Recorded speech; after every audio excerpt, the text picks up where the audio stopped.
Hola chicos, Física 124.3. El emocionante y práctico tema del sonido.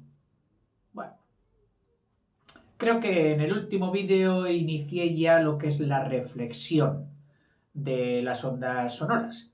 Por cierto, que me puse a leer el experimento que me proponía el libro y yo me descoloqué totalmente, sin ver el dibujo sobre el que me estaba hablando.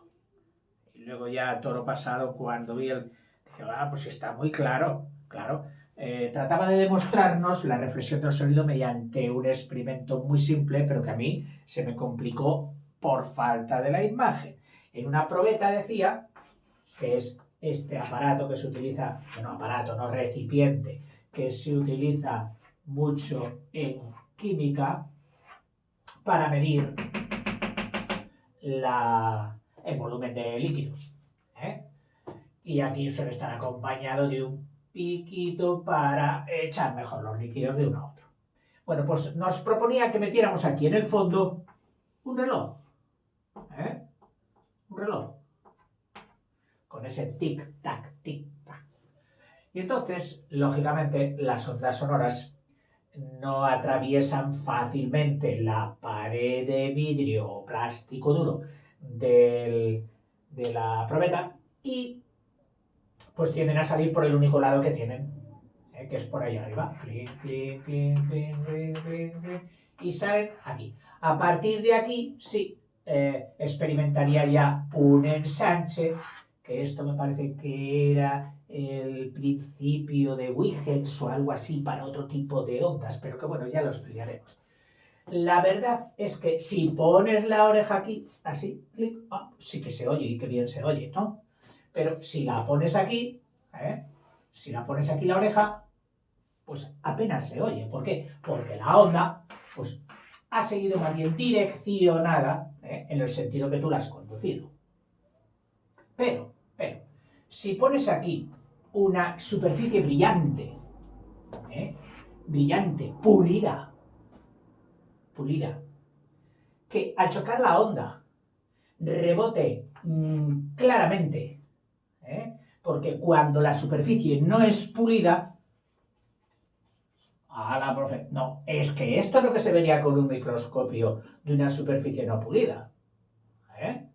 O sea, lleno de salientes y entrantes. Claro, si aquí chocan las ondas de cualquier tipo, pues mire usted, la onda que choca aquí se rebota por aquí, la que choque aquí se rebota por allá. Entonces, hacen una difracción, una dispersión de los rebotes de la onda, que oiremos pues algo así como difuso, como una prolongación del sonido, que es lo que llamaremos luego reverberación. Pero no, una superficie lisa donde cuando una onda choque aquí, automáticamente diga, por la ley de la física aquella, ¿te acuerdas?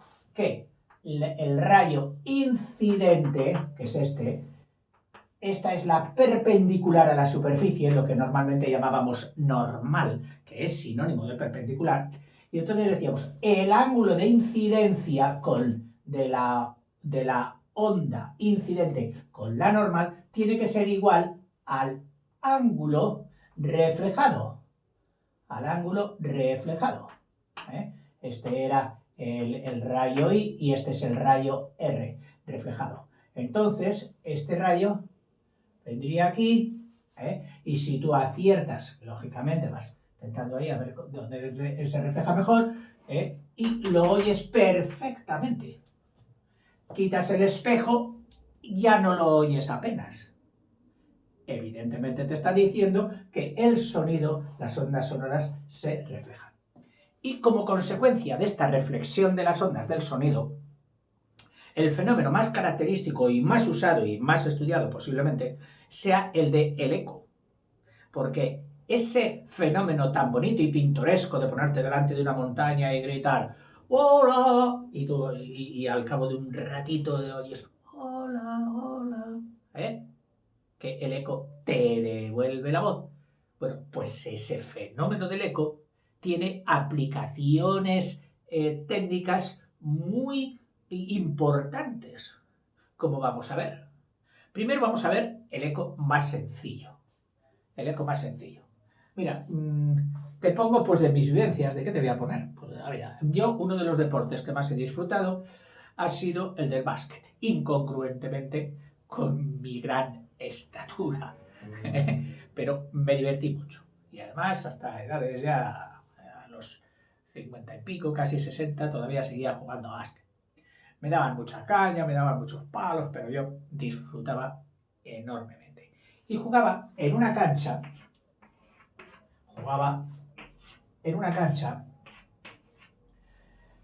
donde estaba rodeada, pues sí, de vallas, unas tal, pero había una valla aquí, un límite,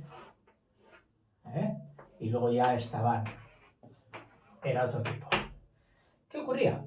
Pues que cuando yo estaba botando aquí el balón,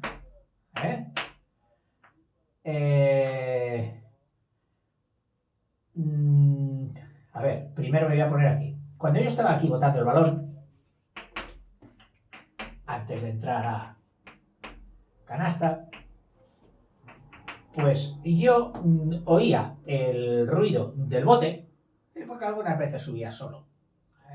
No hay gente, es igual, yo me voy a tirar mis canastas y me vuelvo.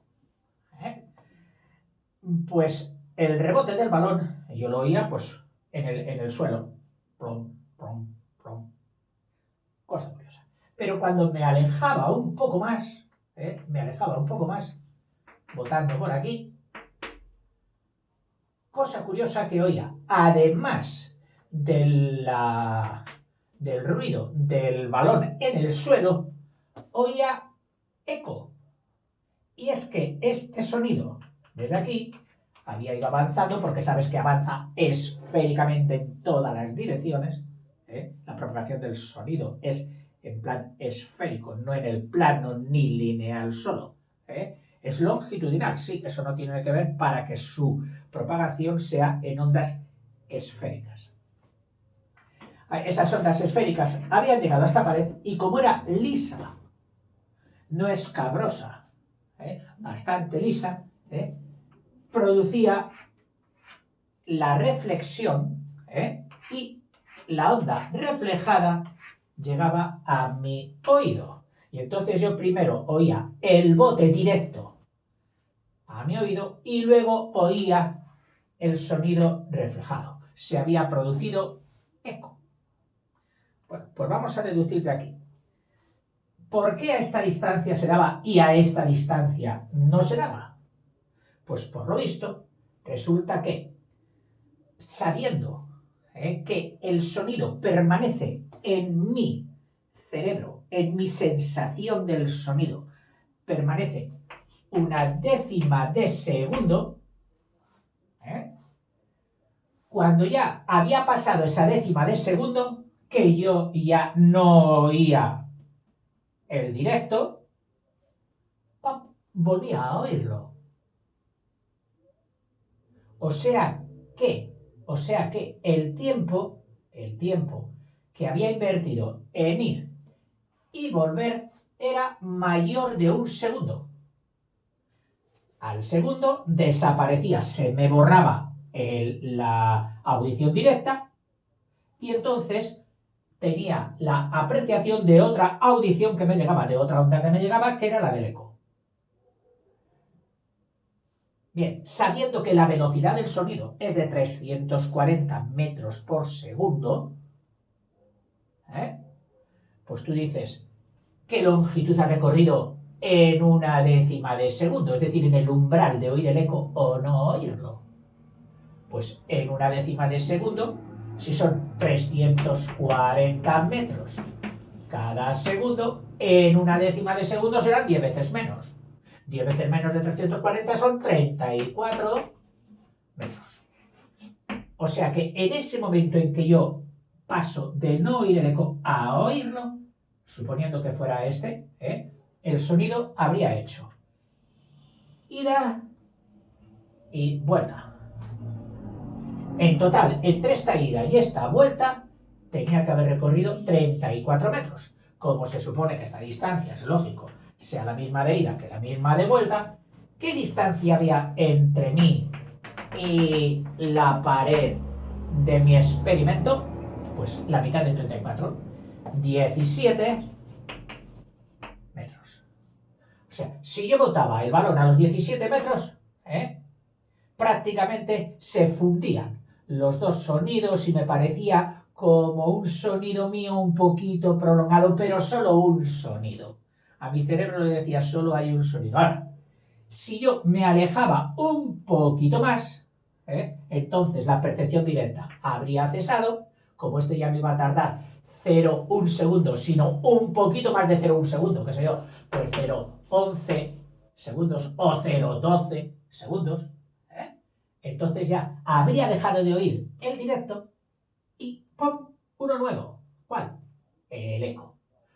Entonces yo decía, mira, de aquí a la pared hay 17 metros. No llevé una cinta métrica para medirlo algún día, pero hubiera sido curioso. Yo creo que la física nos tiene que ir sirviendo para la vida, no solo para los exámenes, sino para ir entendiendo mejor lo que ocurre, los fenómenos que estamos envueltos todo el tiempo en ellos. Desde el movimiento, la voz, el sudor, la luminosidad, las reflexiones. Y una de las cosas que hay que tener en cuenta cuando montas un pequeño plató, como es el que yo he querido montar aquí para filmar, pues es un montón de detalles de este tipo. Para que la luz no brillase en la pizarra, ¿dónde la he tenido que poner? Porque en la pizarra la luz va a hacer una reflexión, va a rebotar. Si el rebote de la luz pilla en algún momento el objetivo de la cámara, ¡pam! En el momento donde incida ese rayo que va a la cámara, aquí aparecería un brillo. ¿Cómo suprimirlo? Pues de muchas maneras. Y no me meto ahora porque eso ya lo veremos en óptica, en la reflexión de la luz. Y para no seguir enrollándome, lo mejor es que me limite a la lectura del libro. Dice, la reflexión del sonido se puede comprobar fácilmente de forma experimental. Para ello se introduce un reloj en una probeta mediante un objeto plano, que lo mejor es coger un espejo. No, a ver, ojo, de haber cogido un espejo, no deduzcas que tiene que ser necesariamente un espejo porque el espejo refleja también la luz. No, no. Yo he cogido un espejo porque sé que tiene la superficie pulida brillante delantera, que es la que va a chocar el sonido. Pero si en vez de coger un espejo cojo un cristal liso y transparente, tranquilo, que rebotará igual. La luz, perdón, el sonido no atravesará como la luz la superficie del cristal. El sonido no tiene esa propiedad que tiene la luz de atravesar los cuerpos transparentes. Tiene la propiedad de conmocionarles, apretarles, presionarles. Cuando yo estoy hablando, mi sonido, que es energía, presiona la pizarra, las paredes, presiona la membrana del micro del móvil, que gracias a eso me oyes, y presiona, por ejemplo, la puerta de entrada, que la tengo cerrada. Pero si una persona se aproxima a la puerta, me va a oír. ¿Por qué? Porque yo mando presión a la puerta, como es elástica, aunque no sea de goma, ya vimos ayer que se entendía por elasticidad, transmitirá esa onda, aunque transformada, debilitada, etcétera, etcétera, o sea, un poco cambiado, pero la seguirá transmitiendo al aire que está detrás de la puerta. Ese aire vibrará y la persona que pase al lado de mi habitación dirá, ahí está el profe con sus rollos. ¿Me entiendes? O sea que esto sí que sucede. Por eso, cuando no quieres que se oiga en la casa del vecino y tal, el tabique tuyo no puede ser un tabique cualquiera y fino, o según de qué material. Tendrás que poner un tabique de considerables de considerable masa para que las ondas ya no lo muevan tanto, aunque ese movimiento no se vea visualmente, pero microscópicamente sí que es evidente, porque si no, no produciría ondas al otro lado. Claro que si el vecino es un curioso y aplica la oreja o pone un vaso pegado a la pared y en el vaso pone la oreja para que ese vaso sirva de recogida de ondas y centrarlas en el conducto auditivo, entonces te oirá más. Pero bueno, no es lo normal. Esta transmisión de ruido da muchos problemas entre los vecinos, pero muchos. Ah, eran las 5 de la mañana y ahí estaba el vecino con la música. Bam, bam, bam, bam, bam, bam. Buah. O sea, da muchos problemas. Por eso hay empresas y procedimientos de insonorización para acotar el sonido y que no pase. Claro, si eres tú el que tienes ya, el que emites el sonido y tienes la voluntad de que no te oigan, entonces tienes que poner medios que ya prácticamente te los puedo ir diciendo. En vez de que tus paredes sean de una superficie lisa, como la del vidrio, que causaría vibraciones en esa pared lisa que fueran escuchadas por tu vecino, pues no, tienes que procurar que esta superficie sea de este tipo. De este tipo. Y más aún, si pones una sustancia que microscópicamente tuviera cuevas por dentro. Oiga, ¿cómo va a tener una sustancia cuevas por dentro? Por ejemplo, el corcho. El corcho tiene celdillas que estuvieron llenas de sustancias y que luego se quedaron vacías de aire precisamente para hacer ese aislamiento tan típico del corcho. Bueno, pues entonces las ondas sonoras se meten ahí, empiezan a hacer reflexiones entre las cuevecitas y acaban que prácticamente consumen toda su energía ahí y ya no sale prácticamente nada. No rebota. Ni rebota ni traspasa a la otra pared. Esto que hace el corcho también lo puede hacer una tela. Pero sobre todo, si es una tela guateada con una superficie rugosa, tipo manta, son las telas de cortinajes y de recubrimiento de paredes que se ponen en los sitios donde no interesa que haya reflexión, donde no interesa que haya rebote de las ondas, en los teatros y en los cines. Otro fenómeno muy curioso y que quiero advertirte, si eres aficionado al teatro, a las representaciones y esto, pues claro, una de tus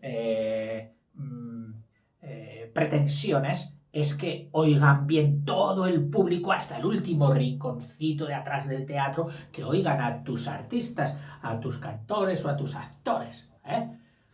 Y si no dispones de megafonía, es decir, que has puesto micrófonos dirigidos hacia el escenario para que recojan la voz ambiental de los actores y luego la reproduzcan amplificadamente electrónicamente en altavoces puestos en distintas situaciones del teatro, que tampoco es fácil ponerlas porque se da lo que se llama realimentación y produce interferencias que causan chillidos, etc. Es difícil el tema. Bueno, pues que sepas que si haces las pruebas con el teatro vacío, pones allí a tus actores, a ver, hablad, a ver si se os oye, y tú te vas detrás del teatro y dices un poquito más alto, sí, oye, pues ahora se oye muy bien, ya lo sabes. Tienes que hablar así, un poco enérgicamente para que te oigan los que están aquí donde estoy yo, al fondo del teatro. Muy bien. Viene el público, se llena el teatro, empiezan tus actores muy dóciles a hacerte caso y a hablar un poquito más fuerte y sin embargo, de la mitad del teatro o antes de la mitad del teatro para atrás, la gente se queja, te mira a ti y te dice, no se oye. Y el que no sabe el verbo oír te dirá, no se escucha. Y había que decirle, oiga, pues escuche. Porque escuchar es la voluntad de oír. Y usted tiene la voluntad de oír. Usted está escuchando. Lo que pasa es que no recibe el fenómeno físico de la audición. Es decir, que usted no oye. Esta es una de las palabras que en este momento están en bancarrota. El verbo oír está francamente, su significado y semántica está perdiéndose totalmente, porque toda la gente ya lo está cogiendo por escuchar. Es impresionante. Pero no me meteré en el lenguaje ahora que estaba yo viendo obras de teatro, hombre. Pues entonces, ¿sabes qué ha pasado? Que el sonido que sale de la boca de tus actores ha empezado a chocar con las superficies del público, el pelo, la chaqueta, la ropa, esto, lo otro, y la que no se ha quedado sumida en el jersey de uno y ha rebotado un poquito, se queda en el del otro y esto, tal, tal. Bueno, total, que el público te ha comido totalmente, devorado la onda, y atrás no llega absolutamente nada. Bueno, pues ya sabes, o tienes para comprar megafonía, etcétera, o dices a tus actores, chicos, no tenéis que hablar fuerte, tenéis que chillar. Pero, profe, ¿cómo voy a decir yo a mi amiga y compañera así a voz en grito, Manoli, te amo? Solo para que me oigan atrás. Hombre, profe, un poquito de intimidad para una frase amorosa no se puede decir a voz en grito. Bueno, pues habrá que compaginar unas cosas con otras. Esto es lo que sucede con el sonido. Bueno, ya hemos visto, dice, cuando el sonido es suficientemente intenso y el objeto que lo refleja está algo alejado, un observador puede percibir claramente el sonido directo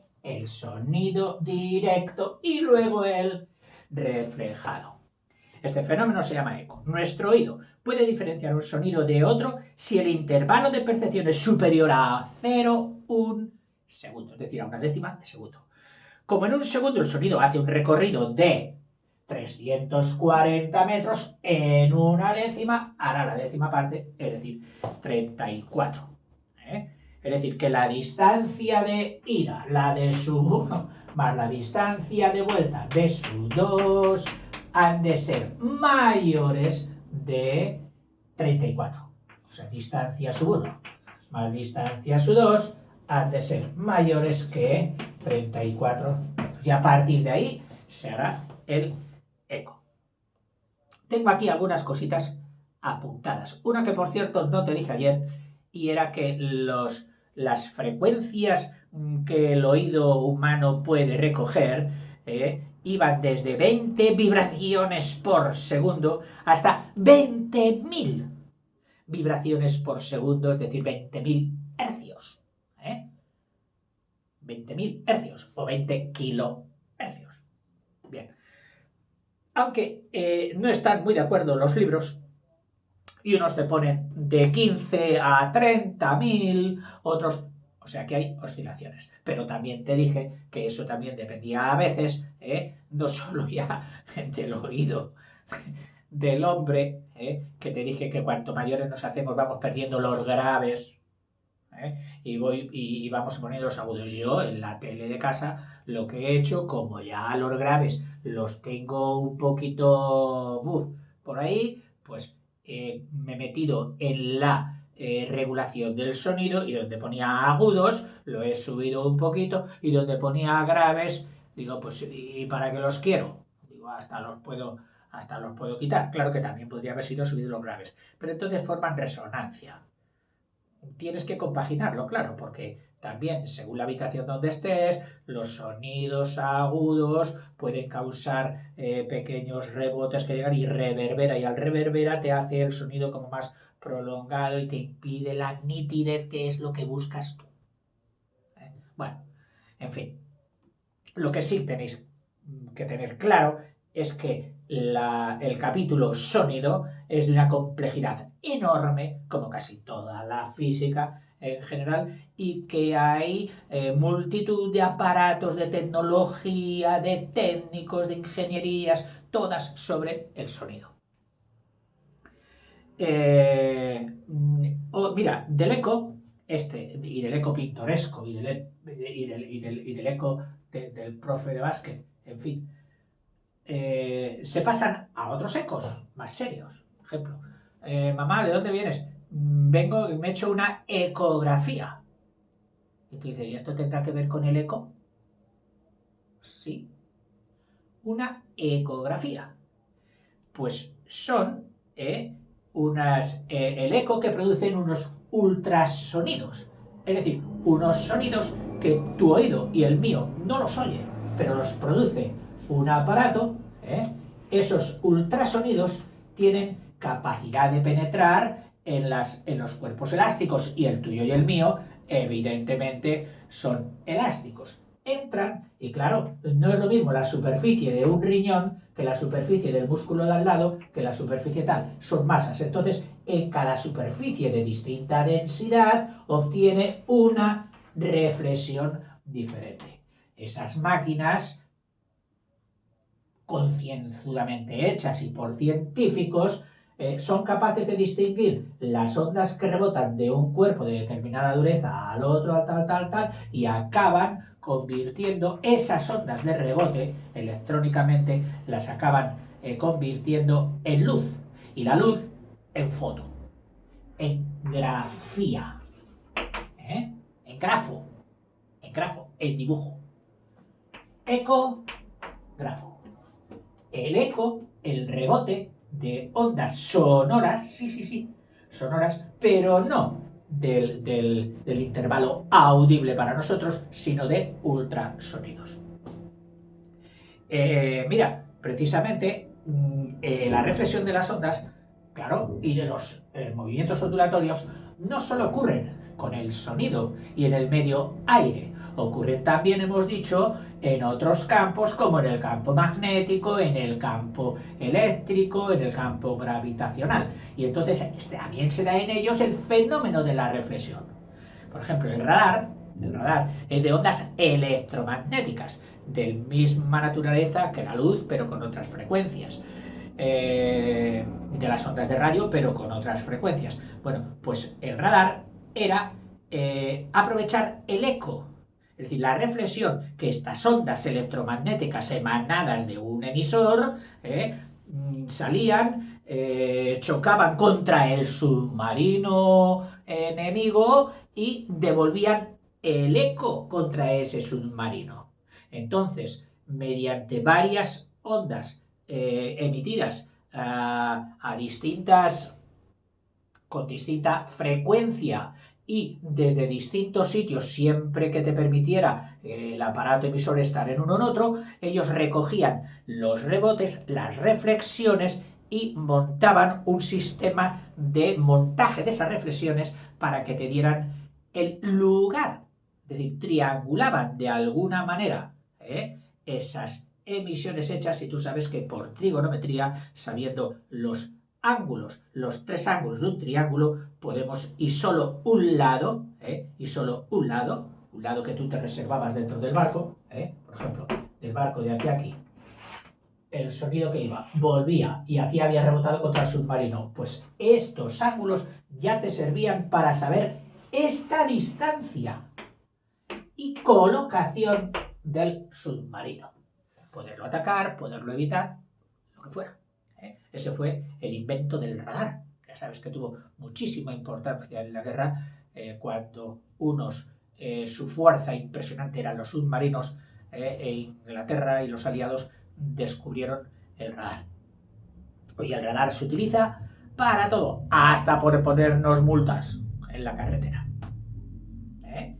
El eco, sí, la reflexión. Pasa tu coche, lanzan una onda que está lanzando continuamente, rebota antes de tiempo y dice, uy, este va a más velocidad de la que hay que ir. ¡Pum! Y a continuación te hacen una foto que sirva de testigo de que no puedas negar que tu coche pasó por ahí. Te han cazado. Bueno, pero no hay que correr. El radar. Y luego hay otro que sí que lo hace, un aparato especial, que es el sonar o el sonar, que a priori podrías pensar que esa palabra sonar pues viene de sonido. Pues resulta que no. Resulta que son siglas.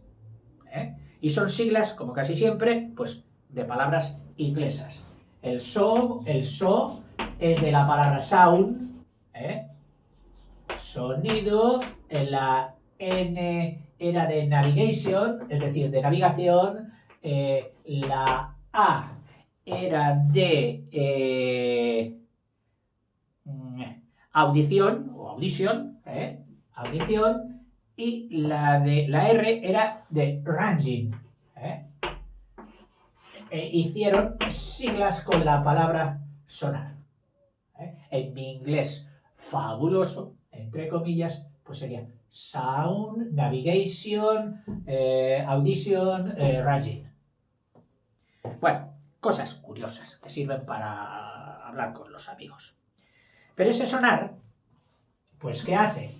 Pues desde un barco de navegación normal, un barco de navegación normal, pues va lanzando ondas sonoras de determinada frecuencia, serán de alta frecuencia seguramente, para que tengan más capacidad, aunque en el agua se transmiten muy bien, mejor que en el aire. Bueno, no me he preparado con qué frecuencia serían las ondas del sonar, pero es curioso, eso lo puedes ver tú en el Google y pones frecuencia de un sonar o de un sonar, y te aparece. Bueno, pues cuando aparece por aquí con el fondo marino, pues va emitiendo los rebotes.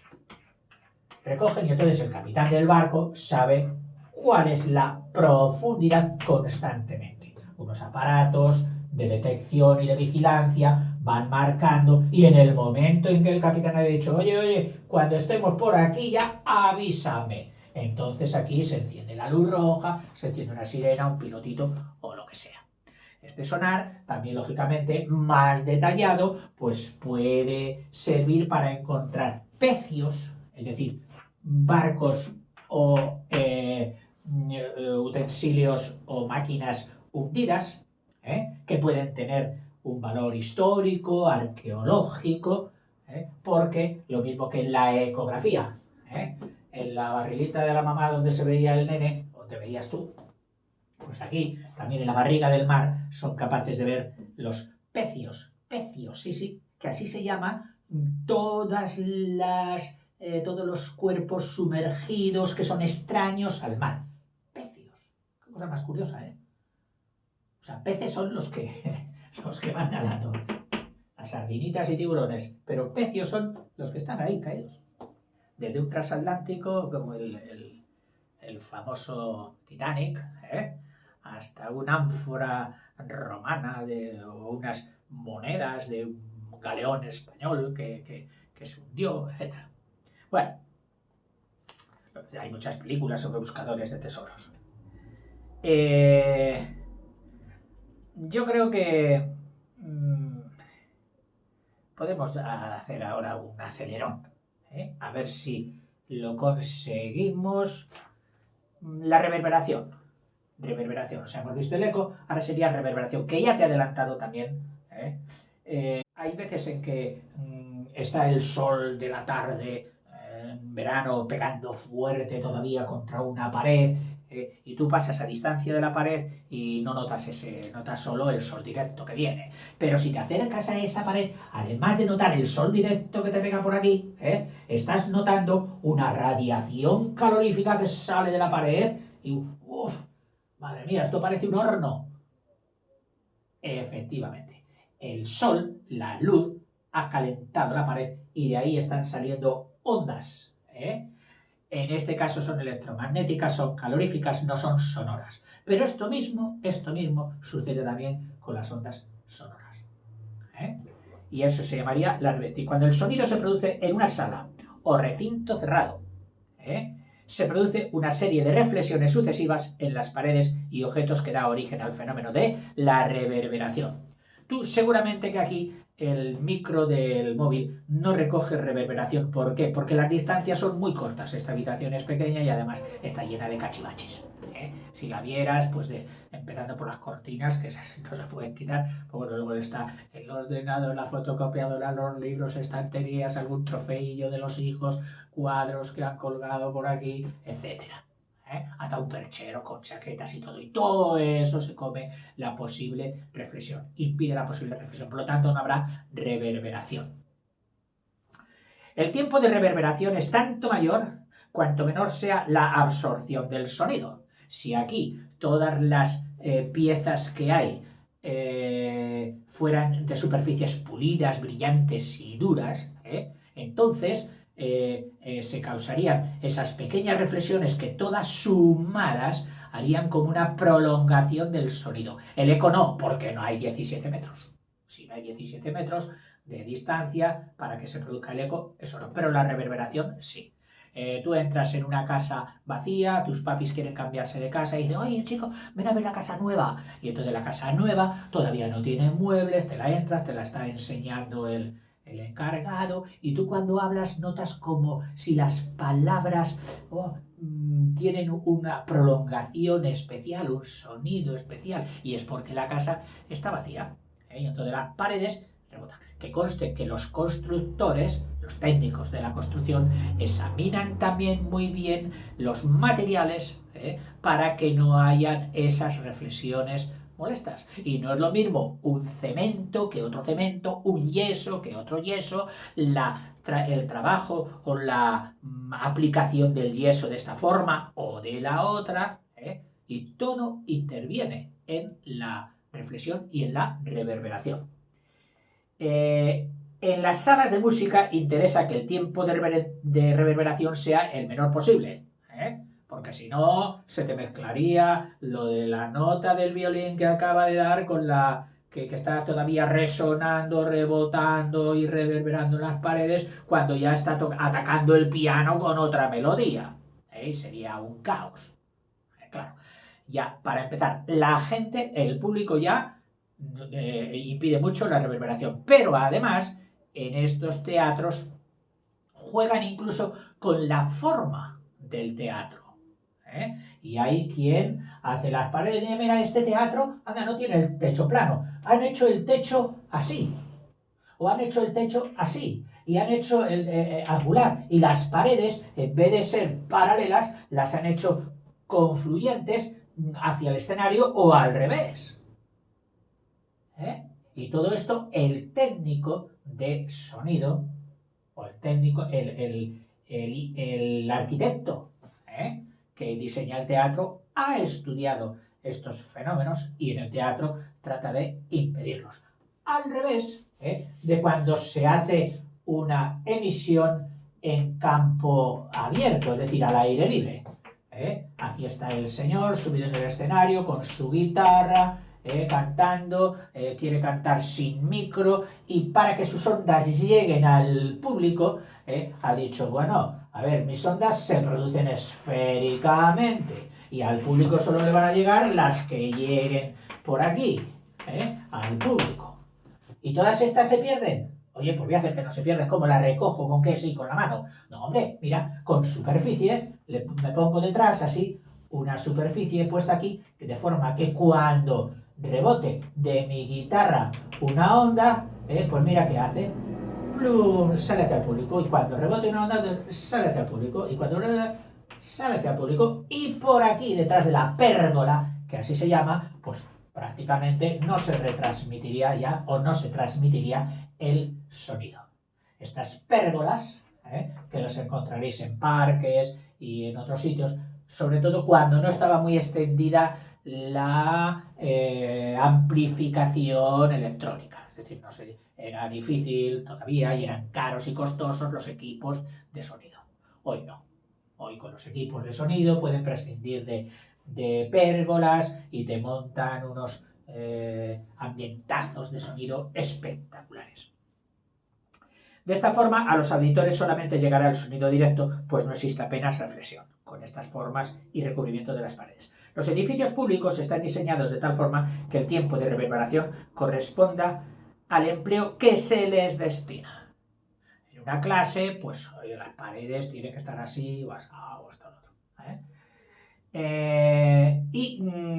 Habrás visto insonorizaciones de paredes de este tipo que te decía yo, de paredes rugosas, incluso de cosas muy sorprendentes como son hueveras.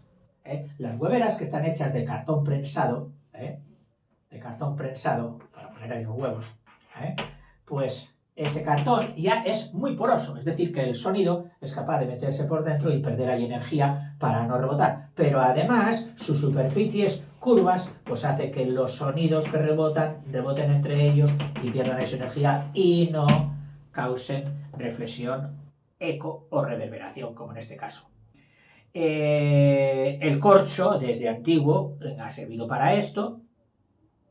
Luego, para hacer las paredes densas, fuertes, con un material con mucha inercia para que las ondas sonoras no la muevan y trasladen otras ondas sonoras aquí, pues han metido materiales densos, inclusive en las emisoras donde están grabando y no quieren que los camiones y los autobuses y las bocinas de la calle intervengan en la telenovela y rompa el ambiente, pues meten placas de plomo.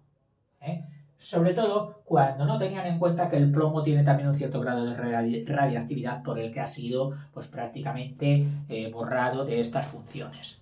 Bueno, pero mira, yo en determinado momento me di cuenta de que los ladrillos refractarios, esos que aguantan el fuego sin resquebrajarse y sin partirse, que son los que se ponen en el mismo hogar de la chimenea, pues están hechos de una arcilla que se llama también refractaria, muy densa, muy pesada. Coges un ladrillo refractario y un ladrillo normal y pesa el doble casi.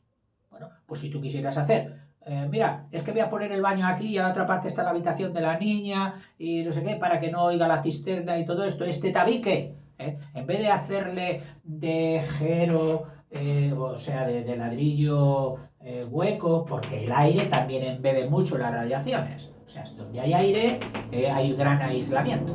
Pero bueno, las partes rígidas de ladrillo a ladrillo, estas no impiden el paso de las vibraciones. Y estaría ahí, vas por la noche, tiras de la cisterna y despiertas a la niña. Bueno, pues se podía pensar en hacer este tabique con unos materiales, además de poner algo en las paredes, más densos. Muchas veces en los lavabos y en los aseos ponemos superficies brillantes. ¿Por qué? Porque son las superficies brillantes y duras de los baldosines, de la cerámica, de los vidriados. Al ser tan duras y tan brillantes, cualquier cosa que se haya pegado a ellos, que eso es la porquería, pues de una manera fácil, frotando, lavando, no interrumpiremos, o sea, no dañaremos la superficie del baldosín, pero lograremos quitarle la porquería. Cosa que si esta superficie llega a ser más rugosa, de tipo mate, o de tipo satinado, la porquería se habría metido entre las rendijitas y sería más difícil sacarla. Por eso nuestros platos queremos que sean brillantes para que no se queden restos de comida en el plato y los podamos quitar bien. Y en los lavabos e inodoros también, superficies brillantes y duras. La cerámica la cerámica y la porcelana es un gran invento. No digamos el vidrio. Bueno, pasamos ya a la audición. Es que me queda tan poco de lección que yo digo, pero si esto ya casi lo acababa en este vídeo. Sí, pero me conozco y sé que no va a ser posible y ya debes estar hartito con este vídeo. Así que vamos a interrumpirlo. Descansa un momentín que yo dentro de nada vuelvo al siguiente. Hasta ahora.